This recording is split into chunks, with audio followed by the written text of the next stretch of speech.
First வந்து ஒரு 2 பாவக்காய் அதை வந்து ரிங்காக கட் பண்ணி வச்சுருக்கேன். தேங்காய், வெங்காயம், கொத்தமல்லி, ஒரு அரை தக்காளி, ஒரு கப் கிட்டக்க கேரட் சீவி வச்சுருக்கேன். பொரிக்கிறதுக்கு எண்ணெய், மிளகுத்தூள், உப்பு, கொஞ்சம் ஒரு சின்ன இது லெமன் இதான் வேணும்.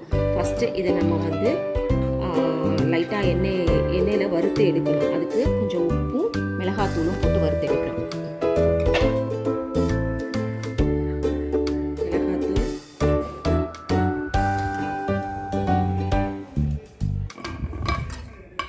உப்பு போட்டு மிக்ஸ் பண்ணிக்கலாம்.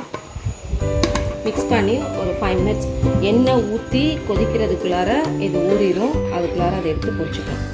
நல்லா மிக்ஸ் பண்ணிக்கலாம்.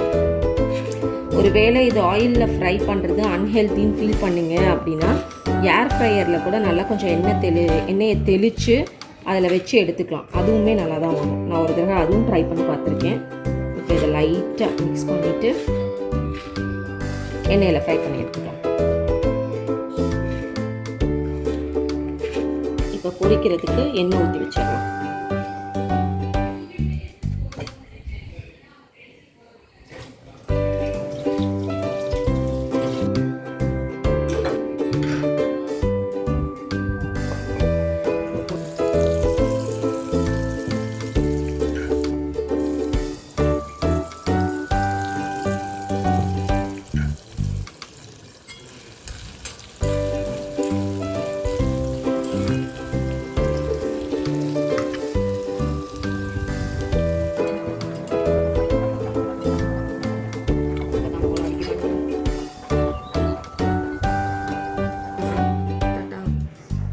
ஓகே, இப்போ பாவக்காயை வறுத்து வச்சாச்சு.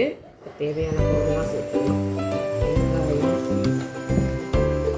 தக்காளி தான், தக்காளி,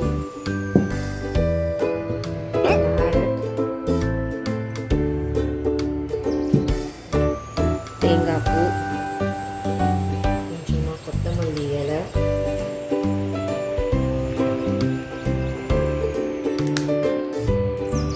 மிளகுத்தூள்,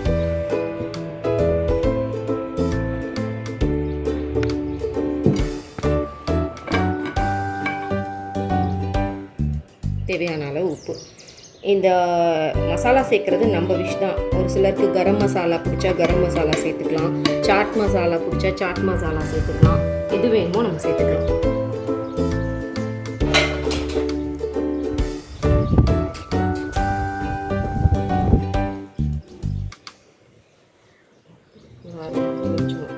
இதை வந்து நல்லா கையிலேயே அந்த பாவக்காயோட மிக்ஸ் ஆகிற அளவுக்கு செய்யணும். அதுதான் டேஸ்ட் வரும். கரண்டியில் போட்டு கிண்டினீங்கன்னா நல்லா இருக்காது. நல்லா கையிலே பாவக்காயும் சேர்த்து இதையும் சேர்த்து நல்லா மேஷ் பண்ண மாதிரி.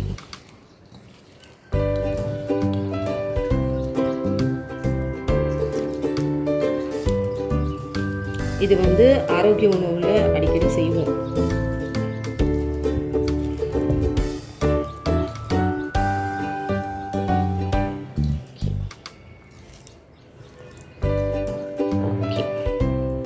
பார்க்கவே கலர்ஃபுல்லாக சூப்பராக இருக்குது. பயங்கர ஹெல்த்தியும் கூட. வேணுங்கிறவங்க செஞ்சு பாருங்கள். இப்போ இதை நான் டேஸ்ட் பண்ணி பார்த்துட்டு எப்படி இருக்குன்னு சொல்கிறேன்.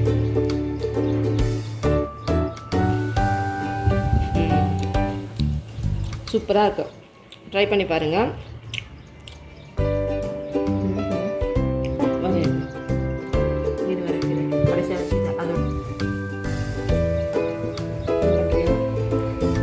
ட்ரை பண்ணி பார்த்துட்டு எப்படி இருந்துச்சுன்னு கமெண்ட்ஸில் சொல்லுங்கள். பிடிச்சிருந்தா லைக் பண்ணுங்கள், ஷேர் பண்ணுங்கள், சப்ஸ்கிரைப் பண்ணுங்கள். பாய்.